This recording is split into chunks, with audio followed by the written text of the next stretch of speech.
In the early decades of the 20th century, few names inspired more anger, fear, or resentment than Henry Clay Frick. Newspapers called him ruthless.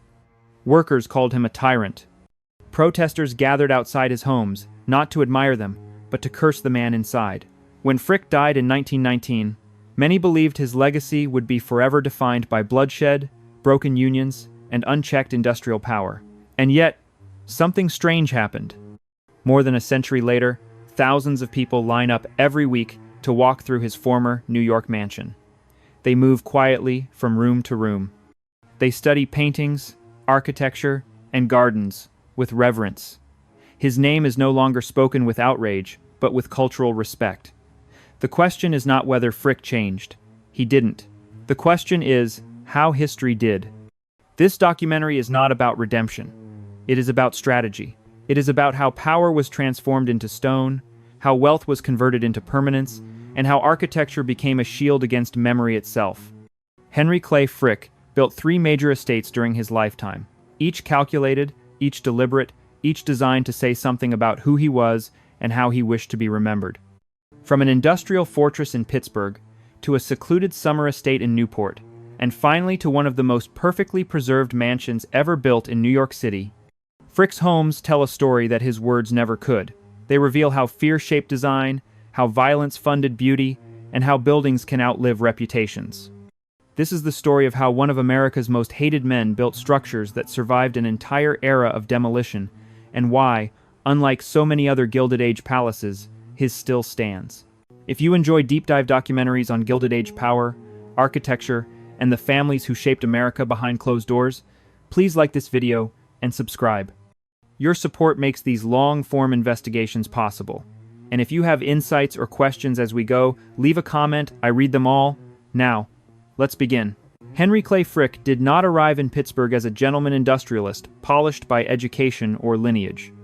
He arrived as a boy shaped by scarcity, ambition, and a precise understanding of how power actually functioned in 19th century America. Born in 1849 on a modest farm in western Pennsylvania, Frick grew up far from the salons and drawing rooms that defined elite society. His family had no political influence, no inherited wealth, and no cultural standing. What they had was proximity to coal, iron, and the emerging industrial economy that would soon reshape the nation. Frick's formal education ended early.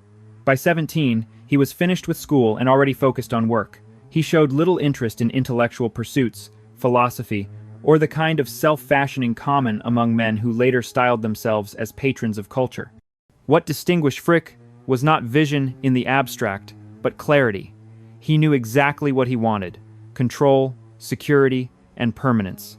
And he understood that in industrial America, these things came not from popularity, but from leverage. At 21, Frick borrowed money and entered the coke business. Coke was not glamorous. It was dirty, dangerous, and essential. Processed coal fueled the blast furnaces that produced steel, and steel was becoming the backbone of the American economy. Railroads, bridges, factories, and cities all depended on it. Pittsburgh sat at the center of this transformation, and Frick positioned himself not as an inventor or innovator, but as a supplier who could not be bypassed. He built coke ovens relentlessly, expanding faster than competitors and operating them with ruthless efficiency. Where others hesitated, Frick consolidated. Where rivals struggled, he undercut. By controlling nearly 80% of the coke supply feeding Pittsburgh's steel mills, Frick created a choke point in the industrial system. Anyone who wanted steel needed coke. Anyone who wanted coke needed Frick. This leverage caught the attention of Andrew Carnegie. Carnegie was the public face of American industrial optimism, a man who spoke eloquently about progress, opportunity, and the moral responsibilities of wealth. But Carnegie's steel empire required fuel, and Frick controlled that fuel. Their partnership was transactional, not friendly. Carnegie brought vision and public legitimacy. Frick brought discipline, cost control, and an unflinching willingness to extract profit at any human cost necessary. As chairman of Carnegie Steel, Frick became the operational backbone of the enterprise. Where Carnegie avoided conflict, Frick embraced it. Where Carnegie spoke of harmony between labor and capital, Frick enforced submission.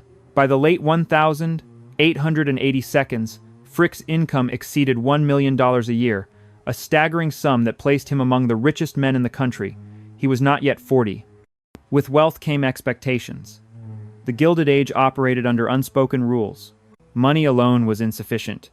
To be accepted as powerful, wealth had to be visible, immovable, and architecturally undeniable. A man of Frick's standing was expected to build not merely a house, but a declaration. Residences were social instruments, announcing status as clearly as any corporate title. Frick approached this task the same way he approached business. He studied. He observed what others built, where they built, and how their choices were received. He noted which architectural styles conveyed authority and which invited ridicule. He understood that excess could signal insecurity, while restraint could project confidence. This was not about comfort, it was about messaging. His marriage to Adelaide Howard Childs in 1882 further clarified these dynamics. Adelaide came from a respected Pittsburgh family and possessed the social fluency Frick lacked. She understood the subtleties of status, the importance of presentation, and the quiet distinctions that separated established wealth from upstart fortunes. Their partnership was strategic, but not cold. Adelaide provided legitimacy. Frick provided resources. Together, they planned a residence that would force Pittsburgh society to acknowledge Frick as more than a man who had gotten rich quickly. The location was critical. Frick selected Penn Avenue, the city's most prestigious residential corridor. The address placed him among families whose names carried generational weight. The land itself announced arrival. The house Frick built there, later known as Clayton, was designed in the Richardsonian Romanesque style. This was not a fashionable choice. It was a deliberate one. Richardsonian Romanesque conveyed mass, solidity, and permanence. Thick stone walls, rounded arches, and fortress-like forms suggested endurance rather than elegance. It was architecture that did not ask to be liked. Clayton rose as a statement of control. Indiana limestone and brick formed its exterior. The materials were expensive, heavy, and built to last. Inside, the rooms balanced scale with restraint. This was not a palace meant to dazzle. It was a stronghold meant to impress quietly. Visitors encountered dark wood paneling, a grand but sober staircase, and rooms arranged to communicate substance rather than extravagance. The timing of Clayton's construction coincided with one of the most violent episodes in American labor history. In 1892, Frick moved decisively to break the union at Carnegie's Homestead Steelworks. He surrounded the plant with fencing and barbed wire, installed watchtowers, and prepared for confrontation. When Pinkerton guards were sent in by river, they were met with armed workers. The resulting battle left 10 men dead and dozens wounded. Public opinion turned sharply against Frick. He was no longer merely a hard businessman. He became a symbol of industrial cruelty. 2 weeks later, an anarchist entered his office and shot him twice, stabbing him repeatedly. Frick survived. He returned to work almost immediately. The message was unmistakable. He would not bend. This experience reshaped how Frick viewed his homes. Wealth, he understood, attracted enemies. Residences could no longer be places of openness or display. They needed to be secure. Clayton reflected this reality. Its walls were thick. Its ground floor windows were smaller and positioned higher than typical. Entrances could be secured quickly. These were not aesthetic choices. They were defensive ones. The losses Frick and Adelaide suffered during these years added another layer of complexity to the house. 2 of their children died young, tragedies that left permanent marks on the family. Clayton became a space of contradiction. Public rooms hosted business associates and social obligations, while private floors held grief and silence. The house functioned as both stage and refuge. By the mid-1892s, Clayton had accomplished its purpose. It established Frick as a serious architectural patron and forced Pittsburgh's elite to accept his presence. But it also revealed the limits of what Pittsburgh could offer him. The city that had made his fortune could not erase his reputation. Every room he entered carried the shadow of Homestead. Frick understood then what would define the rest of his life. Buildings could outlast memory. Architecture could do what argument and apology could not. It could impose permanence where opinion shifted. Clayton was only the beginning. What followed would be more calculated, more ambitious, and ultimately more enduring than anything Pittsburgh had seen before. By the time Clayton was complete, Henry Clay Frick had learned an essential lesson about power in America. Wealth could buy land, architects, and materials, but it could not buy absolution. In Pittsburgh, his name was fixed to the Homestead Strike as permanently as his house was fixed to Penn Avenue. Every social interaction carried that weight. No matter how solid the stone or how refined the interior, Clayton existed in a city that would never forget who he was or how his fortune had been secured. Frick did not respond to this realization with introspection or regret. He responded with strategy. If reputation could not be reshaped in the place where it was forged, then it needed to be relocated. Geography mattered, context mattered. The same man, in a different setting, could be seen through a different lens. This was not reinvention, it was displacement. For men of Frick's standing in the 1,890 seconds, there was only one place capable of offering that kind of reset: Newport, Rhode Island. Newport was not an industrial city. It produced nothing essential. Its value lay entirely in perception. For decades, it had served as the summer refuge of America's oldest fortunes. Families whose wealth predated railroads and steel gathered there to escape the heat of New York and the moral noise of industrial life. Newport society operated by codes that were rigid, exclusionary, and deeply suspicious of newcomers. Acceptance there did not depend on productivity or innovation. It depended on performance. Frick understood this immediately. Newport could not make him beloved, but it could make him adjacent to legitimacy. It could place him in proximity to families whose names carried cultural weight rather than industrial stain.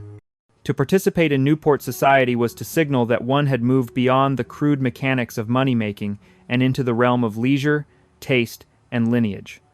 In 1899, Frick purchased a property known as Pride's Crossing, just outside Newport's most densely packed mansion district. He paid $295,000, a substantial sum, but modest by the standards of the era's most ostentatious estates. The choice of location was deliberate. Pride's Crossing offered distance. Unlike the crowded spectacle of Bellevue Avenue, where mansions competed for attention, this site allowed for privacy and control. Frick did not want to be seen constantly. He wanted to choose when and how he appeared. He named the estate Eagle Rock. The name itself conveyed authority without ornament. It suggested height, surveillance, and isolation. This was not a cottage, despite Newport's preference for euphemism. Eagle Rock was a fully realized residence, capable of functioning year-round. Frick had no interest in seasonal fragility. Permanence mattered. For the design, Frick selected the Boston firm of Peabody and Stearns, architects with deep experience in Newport and impeccable social credentials. They understood the unspoken requirements of the town. Newport architecture needed to suggest effortlessness. Grandeur had to appear inherited, not purchased. The firm's work blended English country house traditions with American scale, producing residences that felt established rather than aggressive. The resulting house was substantial but restrained. Estimates place it between 30 and 40 rooms, large enough to host Newport's social rituals without challenging the dominance of the Vanderbilt palaces. The exterior was shingle style, a conscious departure from the stone fortress aesthetic of Clayton. Shingle style communicated informality, even when applied to enormous structures. It suggested that wealth was so secure it no longer needed to announce itself loudly. Inside, Eagle Rock was designed for performance. The first floor centered on reception spaces built to accommodate gatherings that followed Newport's strict social choreography. Guests arrived, circulated, were seen, and departed according to expectations that everyone understood, but no one articulated. The living room could hold dozens comfortably. The dining room seated 20. Enough for carefully curated guest lists that balanced ambition with caution. Unlike Clayton, where Frick's library functioned primarily as display, the library at Eagle Rock became operational. Frick conducted business there during summer months, maintaining telegraph connections to Pittsburgh and New York. This was not leisure, it was command relocated. Even in Newport, Frick did not relinquish control. Adelaide's influence at Eagle Rock surpassed her role in Pittsburgh. Newport society was governed less by architecture than by behavior, and Adelaide understood its rhythms. She managed the household with precision, oversaw a staff that swelled beyond 20 during peak season, and orchestrated a social calendar that positioned the Fricks carefully within Newport's hierarchy. Invitations mattered, absences mattered more. The grounds of Eagle Rock extended over 10 acres, landscaped to create layers of visibility and concealment. Formal gardens near the house transitioned into more naturalistic areas toward the edges of the property. Walking paths allowed guests to move through the grounds while maintaining the illusion that the estate existed effortlessly, untouched by labor. This was performance at the landscape scale. Security remained a concern, but it was handled differently than at Clayton. In Newport, fortification needed to be invisible. The layout of Eagle Rock provided clear separations between public entertaining spaces and private family areas. Access points were controlled without appearing restrictive. Distance from the road served as the first line of defense. Frick had learned that obvious security invited attention. Subtlety was more effective. For nearly 2 decades, Eagle Rock served as Frick's summer headquarters. During the social season, it became his primary residence. He traveled as business required, but Newport provided a context in which his industrial past receded slightly into the background. Conversations shifted. The focus moved from labor disputes to art, architecture, and shared acquaintances. But Newport did not offer full acceptance. Old money families tolerated Frick. They interacted with him. They did not fully embrace him. His fortune was too recent, his reputation too severe. No amount of architectural restraint could erase that history entirely. Eagle Rock functioned as a bridge, not a destination. The estate also served a domestic purpose. Frick's surviving children, Helen and Childs, spent their summers there, removed from Pittsburgh's industrial environment. Newport offered space, health, and a version of normalcy that Clayton could not. Both children developed deep attachments to the property, particularly Helen, whose connection to Eagle Rock would endure long after her father's death. As the years passed, Newport itself began to change. The competition among estates intensified. The Breakers, Marble House, and Rosecliff raised the stakes of architectural excess. Marble replaced wood. European palaces were replicated at enormous cost. Frick observed this escalation but did not participate. Eagle Rock had already achieved its purpose. More spectacle would not yield more acceptance. By 1910, Frick's priorities were shifting again. His art collection had grown substantially, outpacing the display capacities of both Clayton and Eagle Rock. More importantly, the center of social gravity was moving. Newport remained significant, but real power consolidated in New York during the winter months. That was where decisions were made, alliances formed, and legacies secured. Frick began spending less time at Eagle Rock.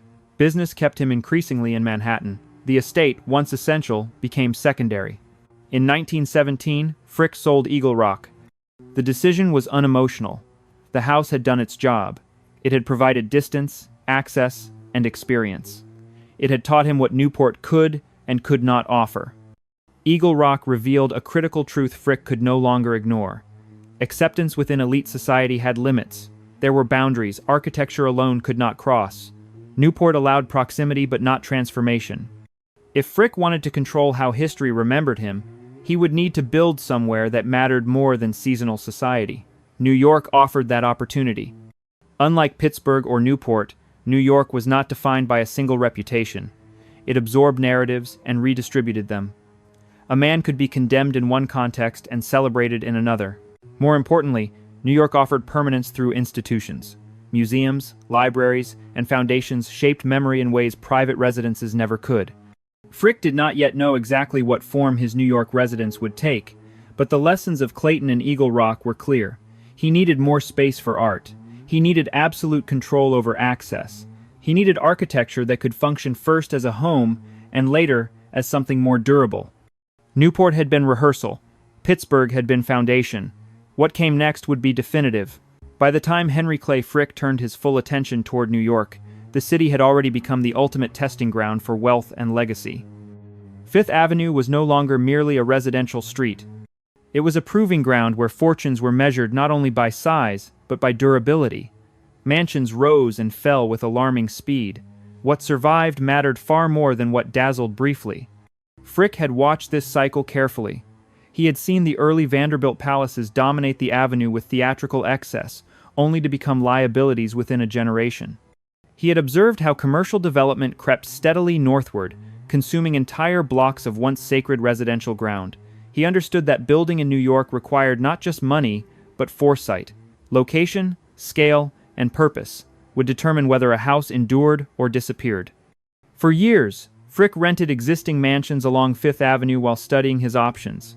He was patient. He waited for the right opportunity, the right parcel of land, and the right moment. He was no longer interested in simply owning a prestigious address. He wanted to control an entire environment. That opportunity arrived in 1913. Frick purchased the entire block front on Fifth Avenue between 71st and 72nd Streets, directly facing Central Park. The acquisition was extraordinary. The plot stretched approximately 150 feet along Fifth Avenue and 200 feet deep, an expanse almost unheard of in Manhattan by that point. The price, $2.45 million, translated to roughly $75 million today, and that was for the land alone. The location was strategic in every sense. It sat far enough north to avoid the commercial invasion that had already erased earlier mansions downtown. It was close enough south to remain within the established social corridor of elite New York. Most importantly, it faced Central Park, guaranteeing unobstructed views and protecting the southern exposure from future development. No tower could rise there. No storefront could replace the landscape. Frick had secured permanence before construction even began. Equally important was what Frick chose not to do. He rejected the architectural trends that had defined the previous generation. He did not want a French chateau dripping with ornament. He did not want Renaissance revival excess or Gothic theatricality. Those styles, he believed, were already aging poorly. They belonged to men who wanted admiration, not endurance. Frick wanted something quieter, heavier, and timeless. More critically, he wanted a building that could outlive him in function, not just form. By this stage in his life, Frick was thinking less about social acceptance and more about historical positioning. He had watched Andrew Carnegie spend his final years distributing his fortune through libraries and institutions, attaching his name to hundreds of buildings across the country. Frick did not want diffusion. He wanted concentration. One building, one name, one place where his legacy would be fixed. From the outset, Frick intended his Fifth Avenue residence to become a public institution after his death. Not immediately, but inevitably. His wife, Adelaide, would live there for the remainder of her life. After that, the house would open to the public as a museum, housing his art collection intact. This requirement shaped every architectural decision that followed. The house needed to function flawlessly as a private residence, yet transition seamlessly into a public gallery. It needed to be grand without intimidation, flexible without fragility, and secure without visible fortification. This was not a typical commission. It was architecture designed for 2 lifetimes. Frick interviewed several architectural firms before selecting Carrere and Hastings, one of the most respected firms in the country. Their design for the New York Public Library had already established them as masters of monumental restraint. Their work conveyed authority without excess, scholarship without pretension. Thomas Hastings, in particular, understood classical proportion at a level few American architects could match. Hastings grasped Frick's intention immediately. This was not a house meant to impress through spectacle. It was meant to feel inevitable, as if it had always belonged there. Classical architecture offered that illusion. It carried no timestamp. It suggested continuity rather than novelty. The proposed design was French neoclassical in inspiration, executed with Beaux-Arts precision. The mansion would rise 3 stories above street level, with a 4th recess behind a balustrade. The proportions were carefully calibrated to balance monumentality with domestic scale. This was not a government building. It needed to read as a home, even as it hinted at institutional purpose. Frick was deeply involved in the planning process. He specified non-negotiable elements. There had to be a picture gallery designed specifically for painting display, not adapted later. There had to be a library that could function both as a private retreat and a future public reading room. There had to be an interior garden court to bring light into the building's core, and there had to be security woven invisibly into the structure. Cost was irrelevant. Frick instructed Hastings to design the building correctly and allow the budget to follow. Estimates quickly exceeded $5 million for construction alone, a staggering sum even by Gilded Age standards. Frick approved without hesitation.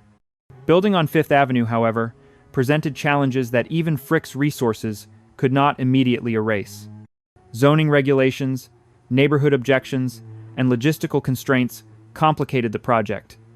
Construction in one of Manhattan's most prestigious districts invited scrutiny. Frick responded the only way he knew how. Obstacles were negotiated, compensated, or removed. The project advanced. Adelaide participated in the process, but her influence was more limited than in previous residences. This was Henry's final statement. She focused on ensuring the private quarters would function as a livable home, while the public rooms reflected Henry's ambitions. The division was understood and respected. By late 1913, the plans were complete. Hastings had produced a design that satisfied every requirement. The mansion would be classical without being cold, monumental without being aggressive, and adaptable without compromise. Construction was scheduled to begin in early 1914. The timing was significant.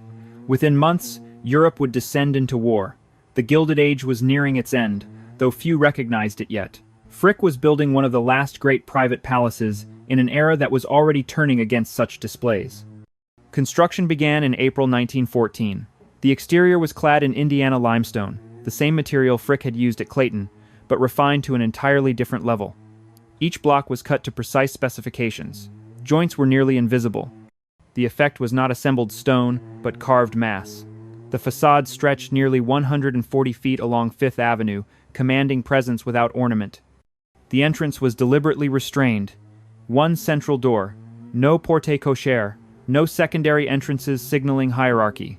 This was an invitation-only building, and it announced that fact quietly. Behind the limestone facade, the structure was massively over-engineered. Foundations descended 30 feet below ground. Steel framing exceeded residential requirements by wide margins. Frick insisted the building be capable of surviving centuries, not decades. Everything from the mechanical systems to the roofing materials reflected this obsession with longevity. Windows were custom fabricated with bronze frames, not wood. In some areas, glass was triple glazed to reduce noise from Fifth Avenue. Copper roofing was chosen for its durability and eventual patina. Security features were embedded throughout, invisible but effective. Forced entry would be extraordinarily difficult. By late 1915, the exterior was largely complete. The mansion rose along Fifth Avenue with a confidence that distinguished it immediately from its neighbors. Architectural critics praised its restraint. Newspapers described it as one of the finest residences in New York. But the exterior was only the frame. The interior would take years to complete, and it was there that Frick's true ambition would fully emerge. This was not simply a house to be lived in. It was a setting designed to reshape how wealth, culture, and memory interacted. A private residence built with the soul of a public institution. Frick was nearing the end of his life. He knew it. The urgency was no longer about completion, but about realization.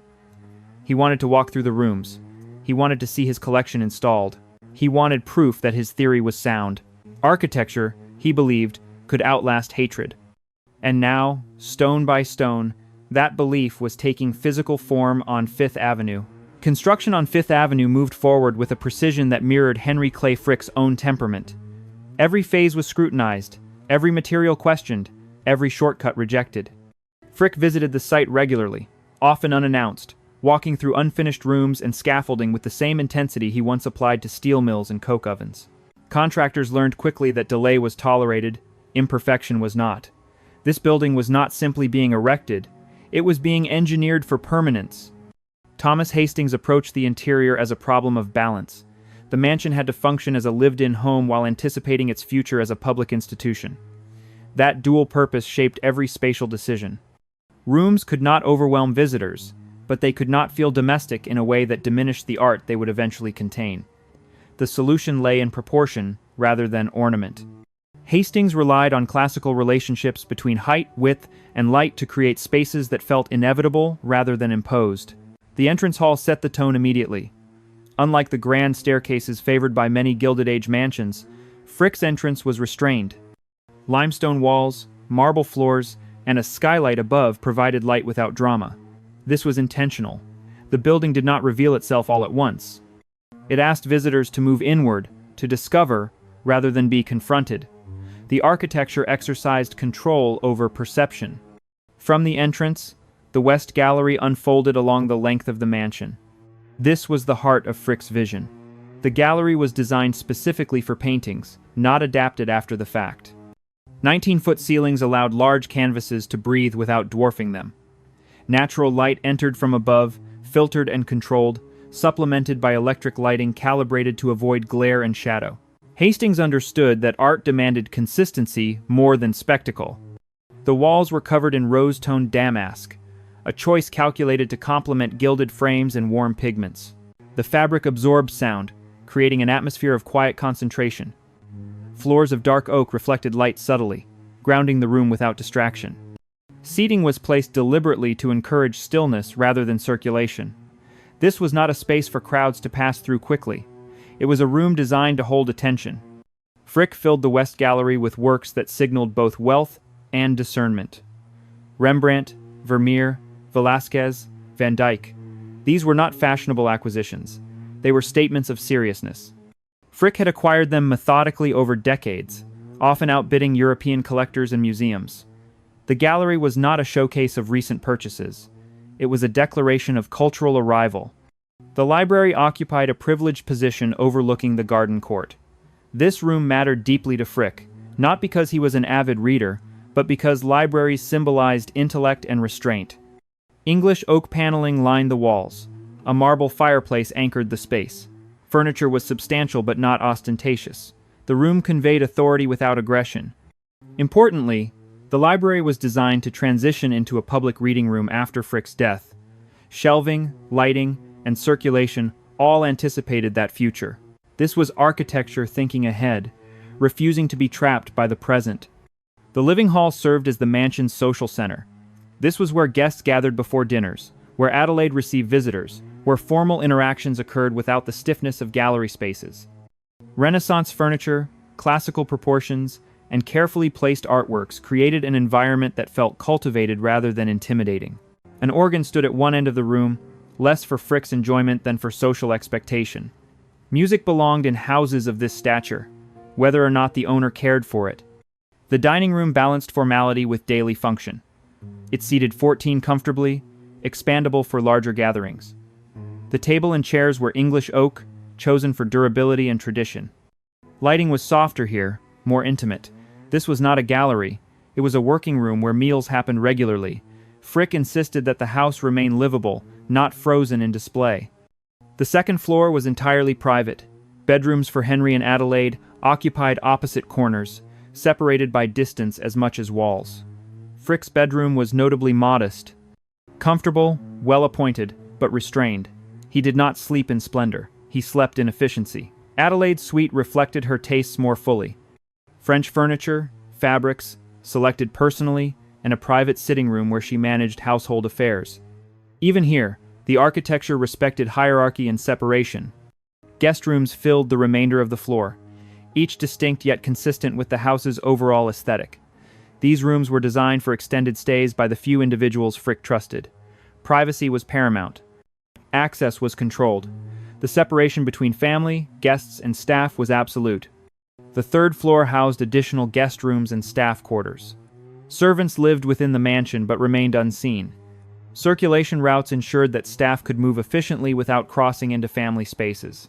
This was standard for the era, but executed with exceptional rigor. Frick believed order reflected power. Above, the fourth floor contained mechanical systems, storage, and flexible spaces intended for future adaptation. Hastings had learned from Frick's earlier residences that buildings needed to evolve.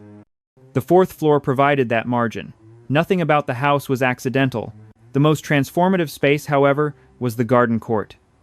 Hastings designed it from the beginning, though it would not be completed during Frick's lifetime. The court brought light into the center of the building and created an interior world removed from the city. Even unfinished, its potential was clear. It represented Frick's understanding that beauty required contrast. Stone needed greenery, structure needed softness. Materials throughout the mansion were chosen with obsessive care. Marble in galleries for durability and acoustics, hardwood in private rooms for warmth, limestone where solidity mattered. Fabrics where art required neutral backgrounds. Doorways were custom designed for each transition. Bronze hardware replaced brass or iron. Nothing standard was allowed. Everything was made for its place. The electrical system was state-of-the-art, supervised by Edison's company. Lighting could be adjusted room by room. Switches were bronze, matched to door hardware. Wiring was concealed to anticipate future upgrades. Heating systems were centralized and hidden behind architectural screens. Comfort was achieved without visual compromise. Security was everywhere and nowhere. Safes were built into walls, some visible, others hidden. Locks were among the finest available. Doors were solid bronze. Windows were deeply set. The mansion could be secured quickly and completely. Frick's experience with violence and threat informed every decision. By 1917, the interior was nearing completion. Frick was 77. He had when Henry Clay Frick died in December of 1919. The house on Fifth Avenue did not fall silent. It paused. The machinery of daily life slowed, but the building itself continued exactly as it had been designed to function. Adelaide Frick remained in residence, and for more than a decade the mansion existed in a state that was neither fully private nor public, suspended between intention and fulfillment. This liminal period would prove decisive for the building's survival. Adelaide Howard Frick was 61 when her husband died. She had spent nearly 4 decades managing households that functioned as instruments of ambition as much as places of refuge. She understood the meaning of the house better than anyone else alive. Henry had built it with a future purpose, but that future depended entirely on her choices. She could have sold the property. She could have dispersed the collection. She could have retreated quietly and allowed the building to become another Fifth Avenue relic awaiting demolition. Nothing in the law prevented her from doing so. She chose otherwise. For 12 years, Adelaide lived alone in the mansion, preserving it almost exactly as Henry had left it. Paintings remained in place. Furniture was not rearranged. Rooms were used sparingly, deliberately, as if she were safeguarding a fragile equilibrium. This period of stewardship was essential. Had the house changed too quickly, its identity might have blurred. Instead, it aged into readiness. During these years, Fifth Avenue was already changing. One by one, the great mansions were disappearing. Vanderbilt palaces were demolished to make way for apartment towers. Former symbols of dynastic power became cautionary tales of excess and obsolescence. Public taste shifted. The Gilded Age, once celebrated, became suspect. Buildings that had been admired were now criticized as monuments to inequality. The Frick Mansion avoided this fate because it was never perceived as obsolete. Its scale was manageable. Its architecture was restrained. Most importantly, it had a future beyond private ownership. In 1921, Adelaide initiated the first significant architectural change since Henry's death. She commissioned John Russell Pope, one of America's most respected architects, to complete the garden court that Thomas Hastings had envisioned but never realized. Pope's task was delicate. He had to introduce a new space without disturbing the balance Hastings had established. The success of the entire institution would depend on this addition. Pope enclosed the garden court with a glass roof, creating an interior courtyard flooded with natural light. Classical columns framed the space. A central fountain introduced sound and movement. Plants softened the stone. The court became the building's emotional center, a space that bridged domestic intimacy and public openness. It was neither gallery nor room, but something in between. This space transformed the building. It allowed visitors eventually to pause, to breathe, to experience the mansion not as a sequence of objects but as a coherent environment. Pope's work was so sympathetic to Hastings's design that it appeared inevitable, as if it had always been meant to exist. Pope also modified circulation paths subtly, anticipating the needs of future visitors. A private home moves differently than a museum. Rooms designed for small gatherings must accommodate crowds without feeling overwhelmed. Pope addressed this without altering the building's character. The changes were invisible unless one knew where to look. Adelaide approved every decision. Her involvement ensured continuity. She was not creating something new. She was completing something unfinished. When Adelaide died in October of 1931, the mansion entered its final transformation phase. Her death activated the provisions Henry had set into motion more than a decade earlier. The house was no longer a residence. It was now destined to become a public institution. The timing could not have been worse. The Great Depression was deepening. Millions were unemployed. Banks were failing. Public resentment toward industrial wealth was intense.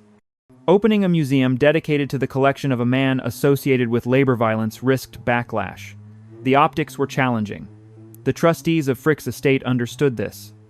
They also understood that delay could be fatal. Buildings left unused deteriorated quickly. Momentum mattered. Frick's will had anticipated financial uncertainty. He had established an endowment sufficient to operate the institution independently. This financial insulation was critical. It allowed the transformation to proceed without reliance on unstable public funding. Physical changes to the mansion were minimal. The first-floor galleries remained largely untouched. The second-floor private quarters were converted into offices and storage. The garden court became the central organizing space. Visitor amenities were added cautiously, respecting the building's scale. The goal was preservation, not reinvention. In December of 1935, the Frick collection opened to the public. Admission was initially free. Reservations were required to manage crowds. The response exceeded expectations. Despite economic hardship, visitors came in large numbers. They came not only for the paintings, but for the experience of the house itself. The Frick was unlike any museum New York had seen. The Metropolitan Museum of Art offered encyclopedic breadth. It overwhelmed through scale. The Museum of Modern Art challenged visitors with abstraction and experimentation. The Frick offered something different: intimacy, coherence, calm. Visitors moved through rooms that still felt like a home. Paintings were displayed where they had been lived with, not in cavernous halls. The architecture shaped perception. Art was encountered at human scale. The building did not dominate the collection. It supported it. This balance proved transformative. Paintings that might feel distant or academic elsewhere became immediate. The context mattered. The Frick demonstrated that environment could change interpretation. That insight became central to its identity. Over time, public memory shifted. Henry Clay Frick the man receded. The Frick collection, the institution, advanced. Visitors rarely arrived thinking about Homestead. They arrived thinking about Vermeer, Rembrandt, and the serenity of the garden court. Architecture did what Frick had believed it could do. It reframed the narrative. The mansion's survival through the mid-20th century was not guaranteed. Preservation as a concept was still emerging. Many historic buildings were lost simply because no one thought to save them. The Frick endured because it had already crossed a threshold. It was no longer private property vulnerable to economic pressure. It was a cultural institution protected by law, endowment, and public affection. Additional expansions occurred cautiously. In 1977, an addition provided new gallery space and visitor facilities. Architects worked deliberately to avoid imitation. The new construction deferred to the original mansion, preserving its primacy. The core experience remained unchanged. Helen Clay Frick, Henry and Adelaide's daughter, played a critical role during these decades. Though she never lived in the mansion after her mother's death, she remained deeply involved in its operation.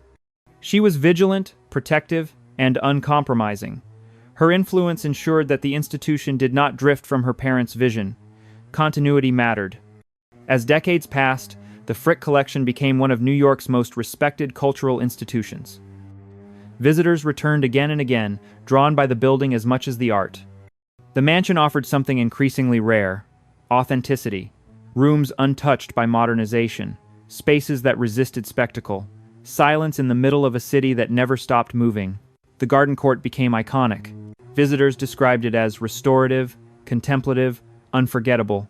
It embodied the success of the transformation, a space conceived by one architect, completed by another, preserved by generations. It represented continuity rather than rupture. By the early 21st century, the Frick faced new challenges. Visitor numbers grew, infrastructure aged, accessibility standards evolved. The institution confronted a familiar dilemma: how to adapt without erasing character. How to change without losing identity. Debate emerged. Some argued for preservation at all costs. Others insisted that survival required evolution. The tension reflected the building's dual nature. It was both a historic house and a functioning museum. Both identities were true. Both demanded consideration. What remained undeniable was the foundation Henry Clay Frick had laid. He had built not merely a residence, but a framework for endurance. The mansion had survived economic collapse, shifting taste, and urban transformation because it had been designed with a future in mind. Architecture had done exactly what Frick intended. The man himself remains morally complex. His fortune was extracted from labor systems that caused suffering. The beauty of the mansion does not erase that reality. It exists alongside it. The Frick collection stands as both a gift and a reminder, a place where cultural enrichment and historical reckoning coexist. That coexistence is what gives the building its power. Long after the mills closed and the strike faded from public consciousness, the mansion remains. Visitors continue to walk through its rooms, often unaware of the full story behind its creation.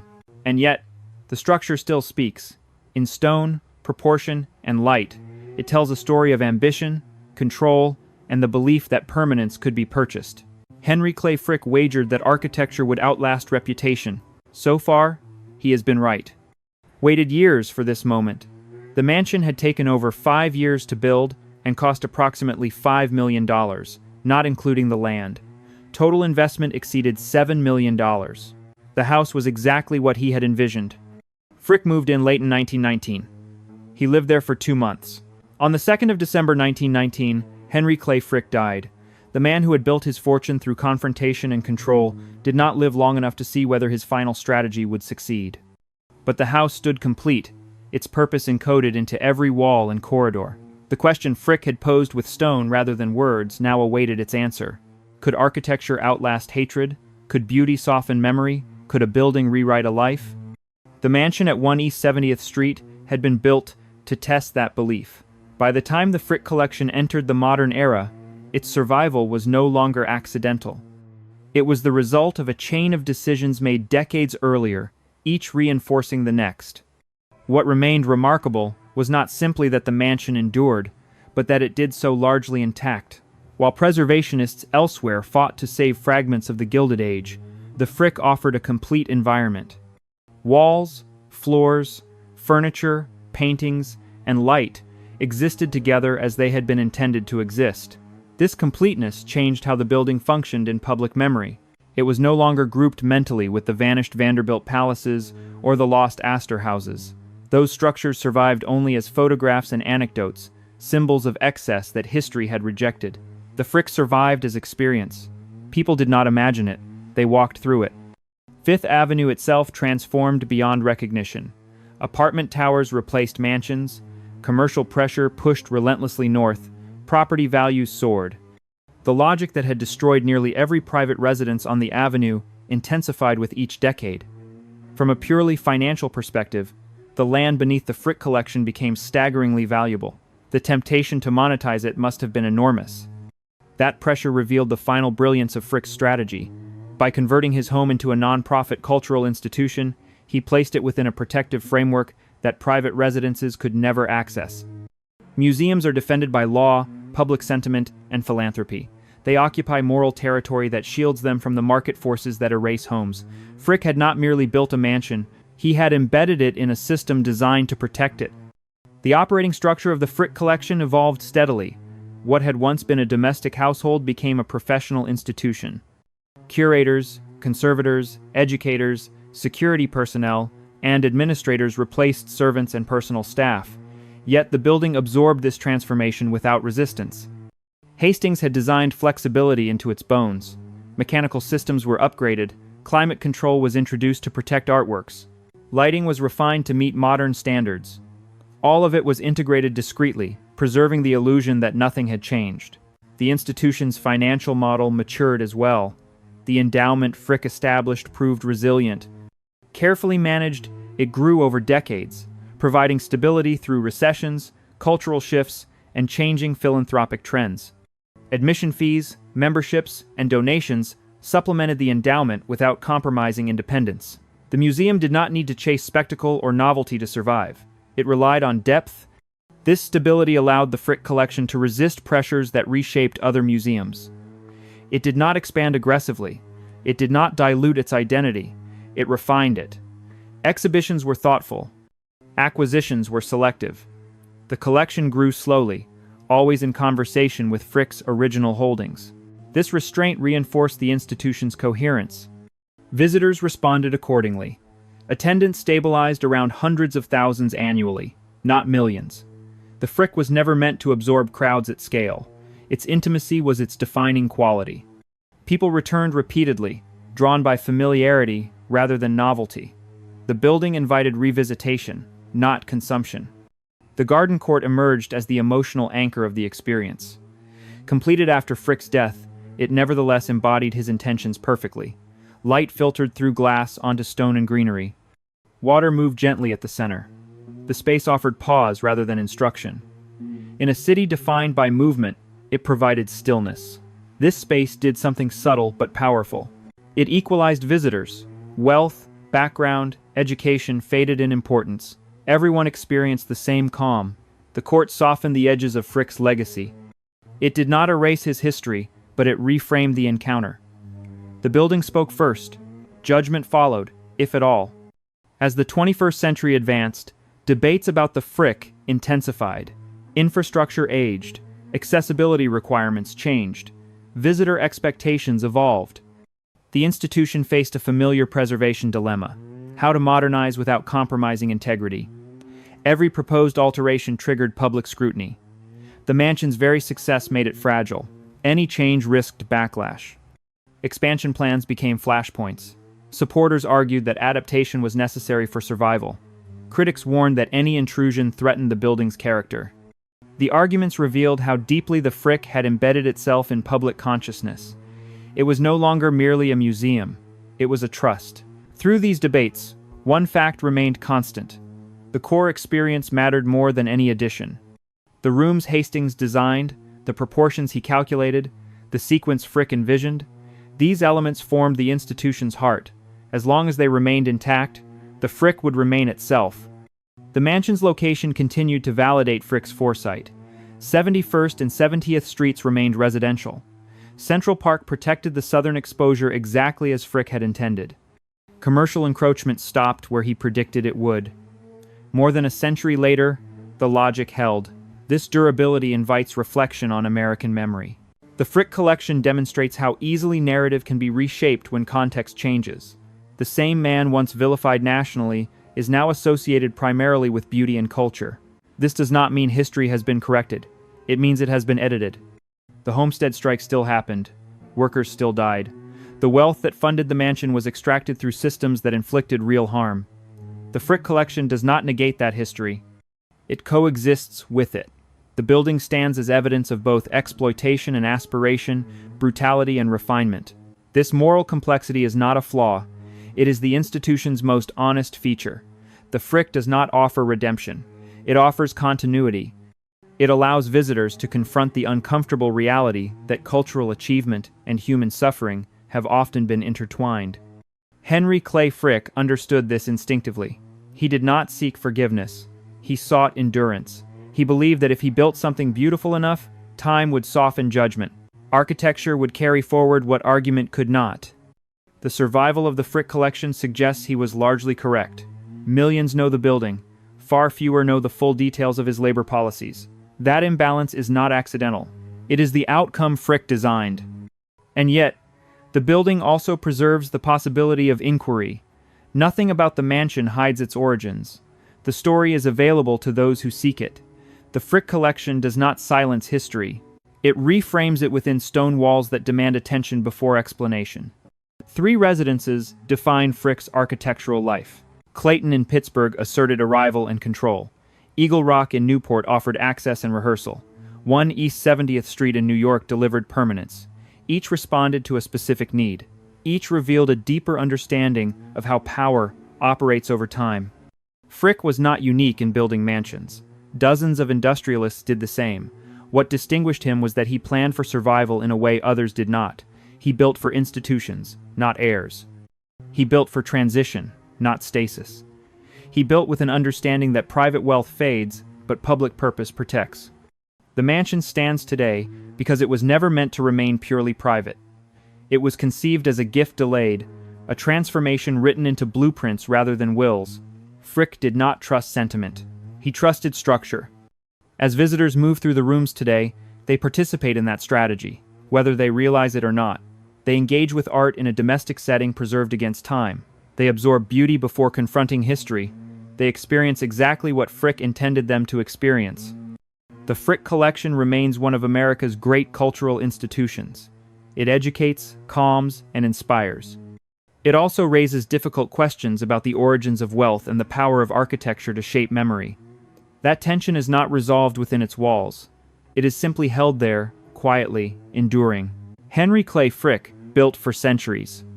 And for now, at least, The building is keeping its promise. Walking along Fifth Avenue today, it is difficult to imagine the scale of what has been lost.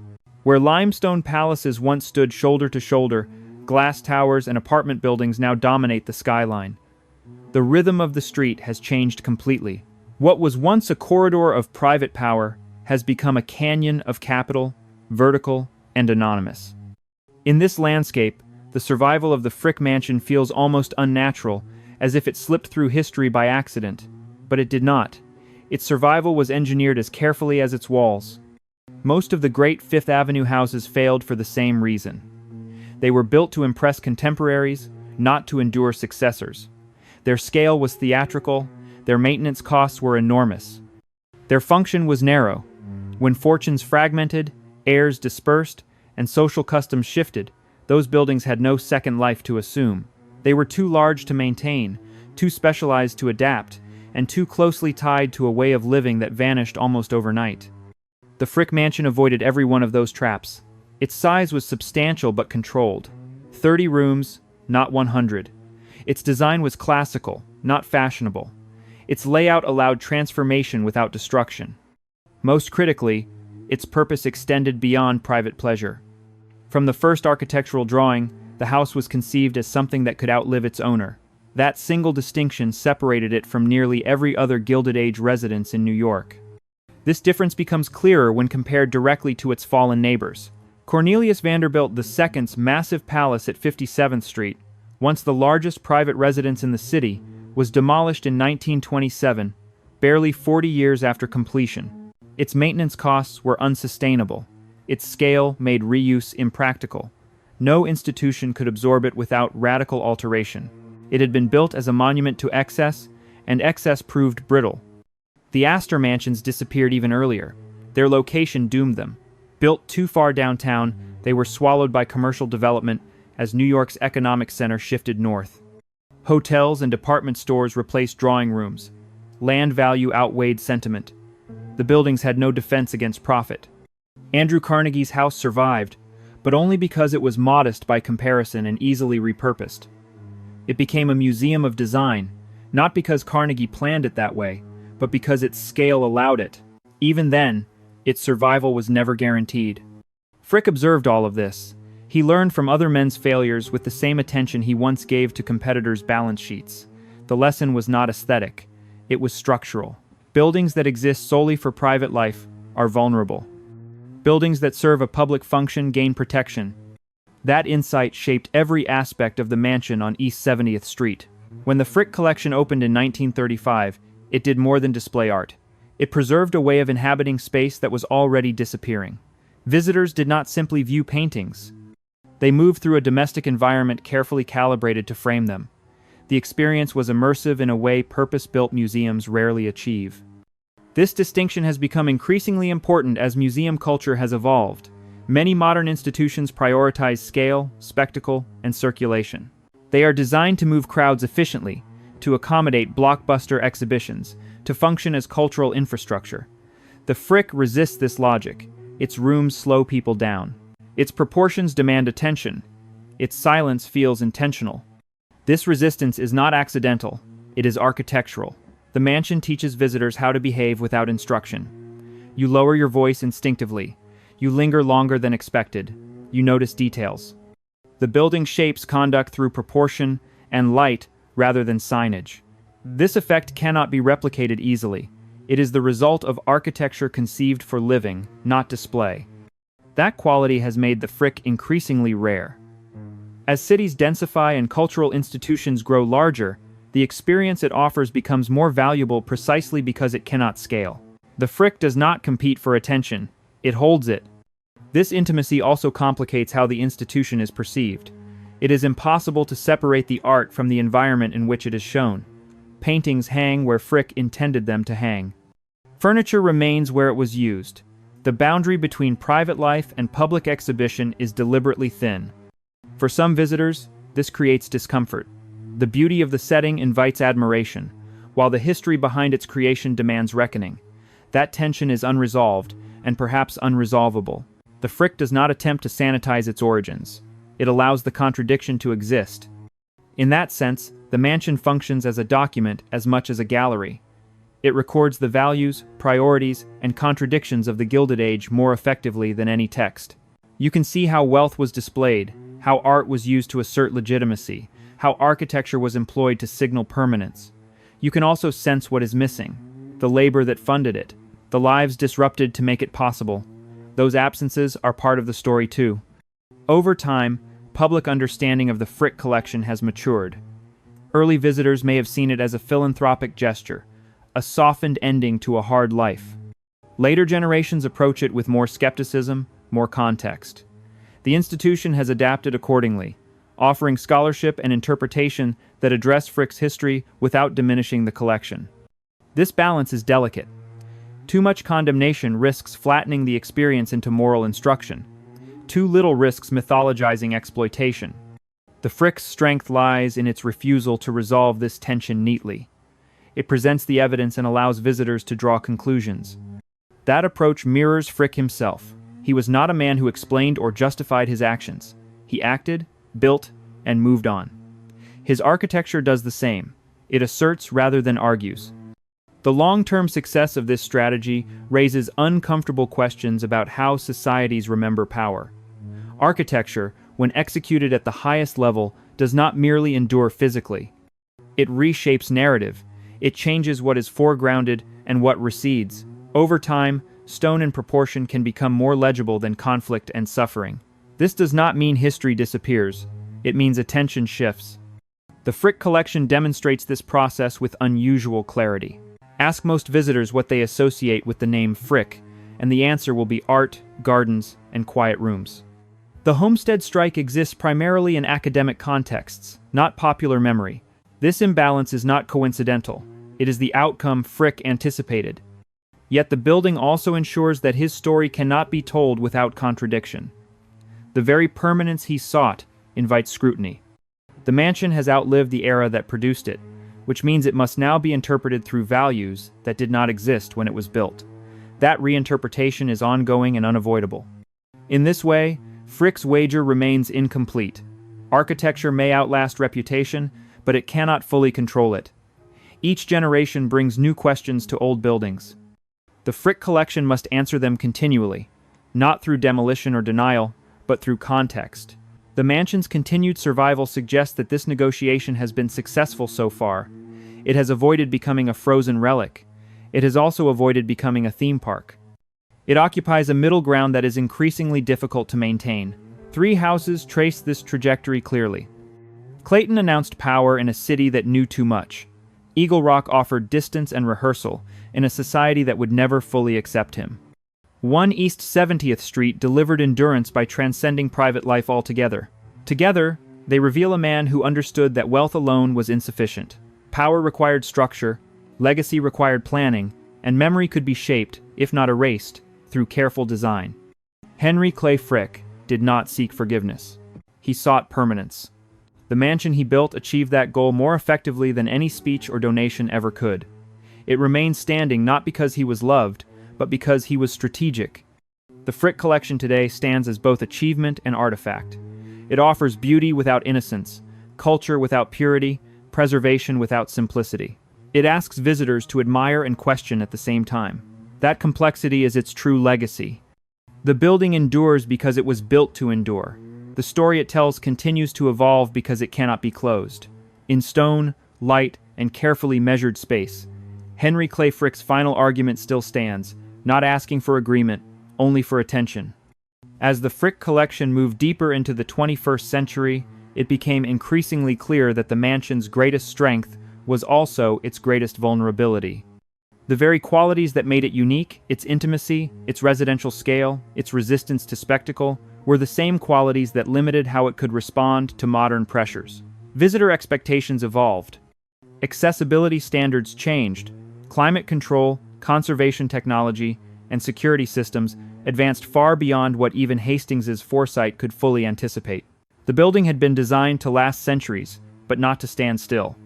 This tension surfaced most visibly in debates over expansion and modernization. The Frick collection was no longer simply preserving a house, it was stewarding a living institution. Artworks required stable environmental conditions. Scholars needed research space. Visitors needed amenities that had not existed when the mansion was built. Every proposed intervention raised the same question: how much change could the building absorb before it stopped being itself? Public reaction to proposed expansions revealed how deeply the mansion had embedded itself in collective imagination. Critics spoke not just of architecture, but of memory. Any alteration was framed as an intrusion into something sacred. Supporters countered that without adaptation, the institution risked stagnation or decline. The arguments echoed those surrounding historic cities themselves: preservation versus relevance, integrity versus survival. What distinguished the Frick from many other institutions facing similar dilemmas was the clarity of its core. No one disputed what mattered most: the original rooms, the sequence Hastings designed, the domestic scale that framed the art. Any change that threatened those elements met immediate resistance. Changes that reinforced them found cautious acceptance. This dynamic reflected the success of Frick's original plan. By building a structure so coherent, so complete, he made its essential qualities unmistakable. Later generations could debate how to protect them precisely because they were so clearly defined. The mansion's ability to withstand these debates rested on more than sentiment. Its governance structure, endowment, and nonprofit status provided insulation against market forces that had erased other historic buildings. It did not need to generate profit from its land. It did not answer to shareholders. It answered to a mission shaped a century earlier. That mission, however, existed within a society that now viewed figures like Frick differently. The term robber baron, once used casually, carried heavier moral weight. Conversations about labor, inequality, and historical accountability grew more prominent. Institutions associated with industrial wealth faced pressure to contextualize their origins honestly. The Frick collection responded cautiously. It did not rebrand itself as a site of reckoning, nor did it ignore the past. Scholarship, exhibitions, and publications increasingly acknowledged the conditions under which the collection was assembled. The narrative expanded without overturning the experience itself. This restraint mattered. The mansion did not become a moral exhibit. It remained what it had always been: a space where beauty and power intersected. Visitors were trusted to hold complexity without instruction. The building offered context through presence rather than proclamation. In this way, the Frick collection mirrored a broader shift in how historic spaces are interpreted. Rather than prescribing conclusions, they present layered evidence. Architecture, art, and history coexist without being flattened into a single message. This approach respects both the intelligence of the visitor and the integrity of the place. The mansion's survival also reshaped how Gilded Age architecture was understood more broadly. For decades, the era's buildings were dismissed as excess made obsolete. The Frick demonstrated that this was not inevitable. Quality, restraint, and foresight mattered. Not all wealth was translated into architecture equally. As preservation movements gained momentum, the Frick became a reference point. It showed what could be saved intact, not reconstructed or simulated. It offered a benchmark against which other lost buildings were measured. In doing so, it deepened awareness of what had vanished and why. This awareness, however, did not romanticize the era. If anything, it sharpened contrast. The Frick collection stood not as an emblem of the Gilded Age as a whole, but as an anomaly within it. Its survival highlighted the fragility of everything else. That fragility extended beyond buildings. The social order that produced the mansion collapsed rapidly after Frick's death. Progressive reforms, labor protections, income taxes, and changing attitudes toward wealth altered the landscape permanently. The world Frick navigated no longer existed by the mid-20th century. Yet the mansion remained a physical artifact of a vanished system. It did not explain that system explicitly. It embodied it. Walking through the Frick today, one senses this disjunction. The calm, measured rooms stand in contrast to the chaos and conflict that defined the era outside their walls. This contrast is not misleading. It is instructive. It reveals how power insulated itself, how wealth created controlled environments where order could be maintained regardless of turmoil beyond. Frick understood this instinctively. His buildings were not expressions of joy or curiosity. They were mechanisms of control. Clayton protected him in Pittsburgh. Eagle Rock distanced him socially. 1 East 70th Street preserved him historically. Seen this way, the mansion is not merely a cultural gift. It is a strategic artifact. Its beauty does not negate its function, it completes it. The endurance of this strategy raises difficult questions about justice and memory. If architecture can soften judgment, what does that mean for historical accountability? Does endurance equal absolution? Or does it simply reflect who had the resources to shape what survived? The Frick collection does not answer these questions. It embodies them. That embodiment is its lasting significance. Visitors who engage deeply with the space often leave with mixed impressions. Admiration tempered by unease, calm paired with reflection. The building does not demand a reaction. It allows one to emerge naturally. This openness is rare in cultural institutions shaped by strong ideological narratives. The Frick's narrative is architectural rather than verbal. It speaks through proportion, material, and sequence. It invites contemplation rather than instruction. In this sense, Henry Clay Frick achieved something paradoxical. By refusing to explain himself, he created a space that encourages explanation. By avoiding overt justification, he allowed inquiry to persist. His mansion survives not as propaganda, but as evidence. That evidence continues to accumulate meaning as time passes. Each generation brings new values, new questions, new sensitivities. The building absorbs them without losing itself. Its core remains unchanged, but its interpretation evolves. This adaptability is perhaps the most important lesson Frick learned and applied. Power that cannot adapt disappears. Architecture that cannot evolve is demolished. The mansion at 1 East 70th Street survives because it was designed for transition, not stasis. Clayton taught Frick about visibility and defense. Eagle Rock taught him about distance and performance. New York taught him about time. Together, these lessons produced a building that outlived him more effectively than any reputation ever could. The mansion does not argue that Frick was right. It argues that he understood how the world works. The Frick collection stands today as proof that strategy can shape memory as powerfully as action. It also stands as a reminder that beauty often carries uncomfortable origins. To appreciate one without acknowledging the other is to misunderstand both. The building does not demand forgiveness, it demands attention, and so it continues to stand on Fifth Avenue, quiet, restrained, and enduring, asking each visitor the same unspoken question Henry Clay Frick asked himself at the end of his life. Not whether one will be remembered, but how. Time has a way of clarifying what ambition alone cannot. As decades passed and generations turned over, the Frick collection settled into a role that no one could have fully predicted in 1919. It became not just a museum, not just a preserved mansion, but a measuring stick.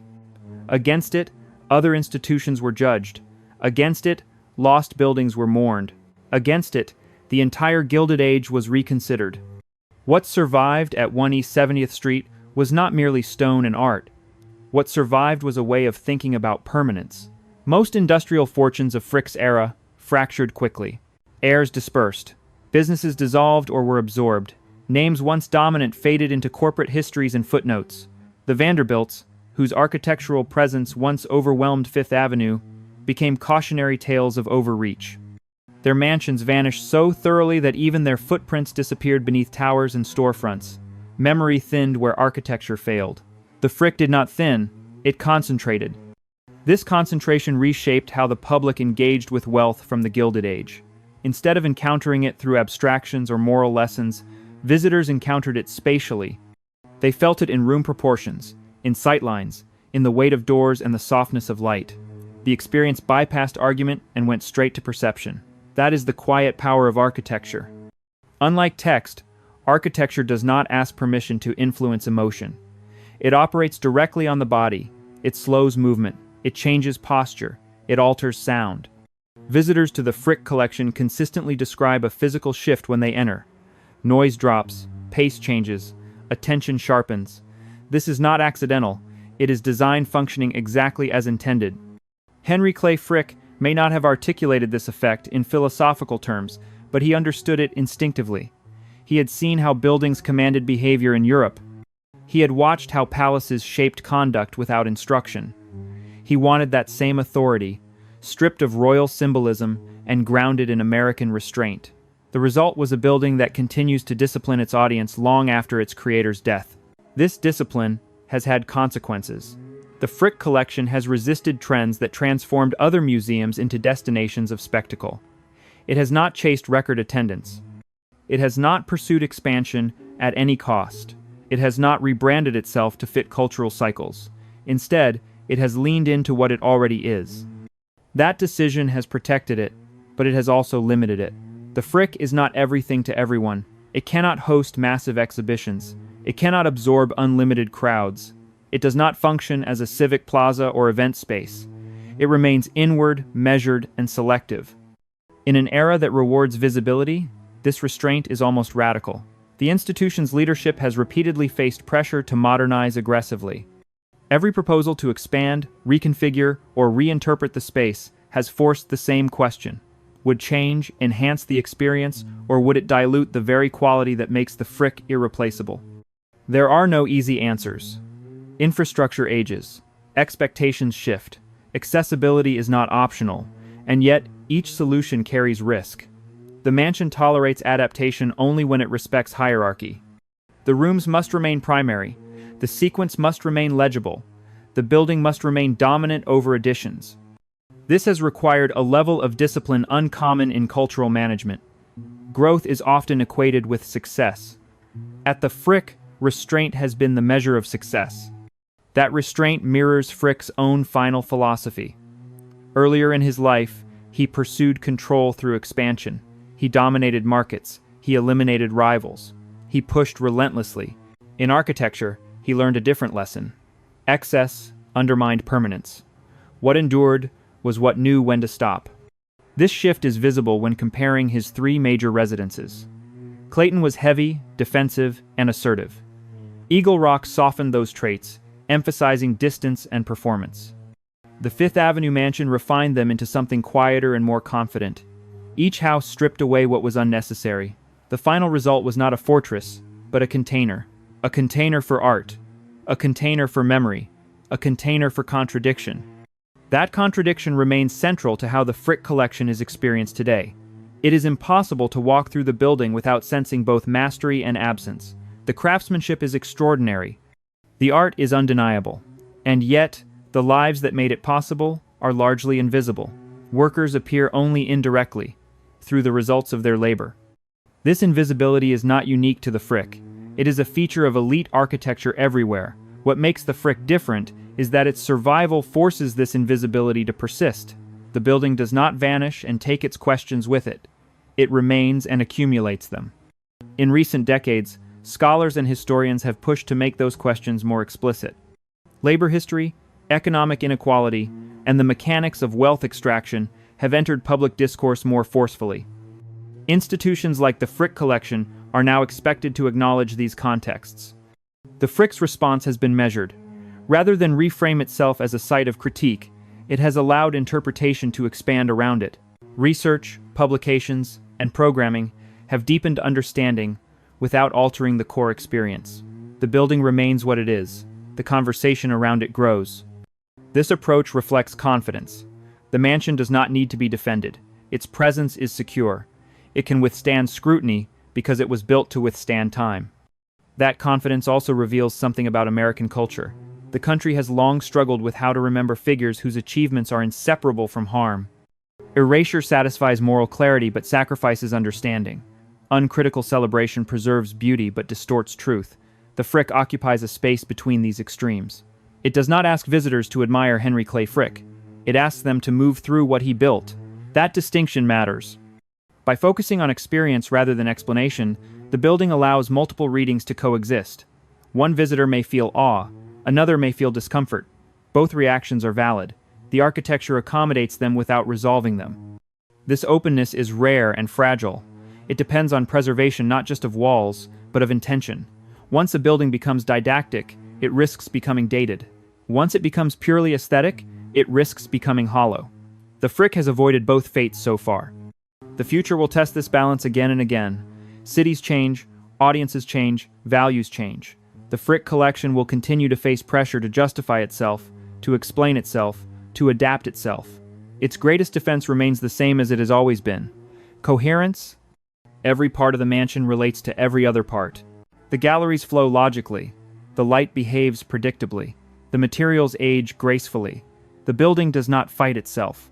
That internal harmony gives it resilience. Henry Clay Frick understood harmony as power.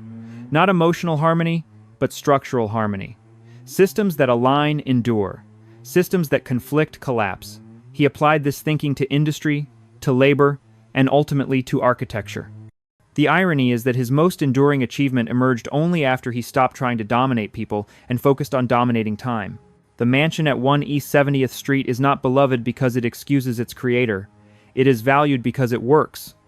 It functions as a museum, as a house, as a historical artifact, and as a place of reflection. Few buildings manage even one of those roles successfully. Fewer still manage all of them at once. This success complicates easy judgments. It forces acknowledgement that systems capable of producing harm can also produce lasting cultural value. That truth is uncomfortable, but it is honest. The Frick collection does not resolve that discomfort. It preserves it. In doing so, it fulfills the final phase of Frick's ambition. Not to be forgiven, not to be celebrated, but to be unavoidable. As long as the building stands, his story cannot be simplified or erased. It must be engaged with, questioned, and reinterpreted. That engagement is the real legacy of his architecture. Clayton no longer defines him. Eagle Rock has passed into history, but the Fifth Avenue mansion continues to speak, quietly and persistently, long after the man himself fell silent. It stands not as a conclusion, but as a structure that keeps the conversation open. And that, perhaps, is the most enduring form of power any building can possess.